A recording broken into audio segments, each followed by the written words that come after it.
DEMJ développe des solutions plastiques durables et intelligentes.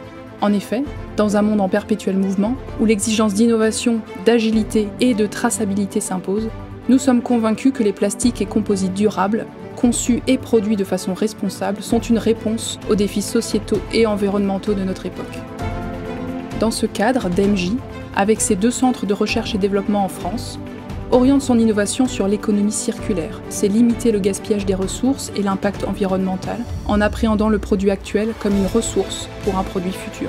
À titre d'exemple, nous avons développé un procédé de fabrication qui permet de réutiliser des chaussures usagées dans la fabrication de nouvelles chaussures. Les chaussures usagées sont collectées, elles sont sales et contiennent beaucoup de matériaux différents, pas uniquement du plastique, mais également de la colle, du carton, de l'acier, de l'aluminium. Elles sont désassemblées pour séparer les différentes familles de matériaux. Les crampons se composent d'une tige aluminium A enrobée d'un polymère B. La semelle collée est constituée d'un polymère rigide C et d'un cerf acier D. La tige en textile souple E et son vernis. Les matériaux métalliques sont séparés et les matières polymères sont broyées pour obtenir les nouvelles matières entrantes du futur produit. Ces broyats sont mélangés, puis déposés dans un moule qui est chauffé pour faire fondre certaines matières du mélange et réaliser ainsi une structure composite B, C, E.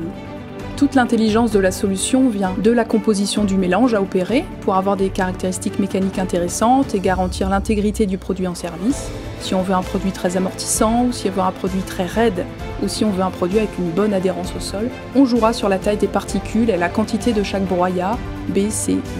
Mais l'intelligence de la solution vient également du procédé de transformation, car il faut garder à l'esprit que le recyclage des matières, c'est-à-dire la réutilisation des matières contenues dans une chaussure usagée, ne doit pas se faire au détriment d'une consommation d'énergie plus importante que le procédé traditionnel initial, ni d'un besoin plus important de main-d'œuvre. L'objectif est de produire en France. Et voici la chaussure Made in France, fabriquée à partir de chaussures usagées. Une nouvelle boucle démarre.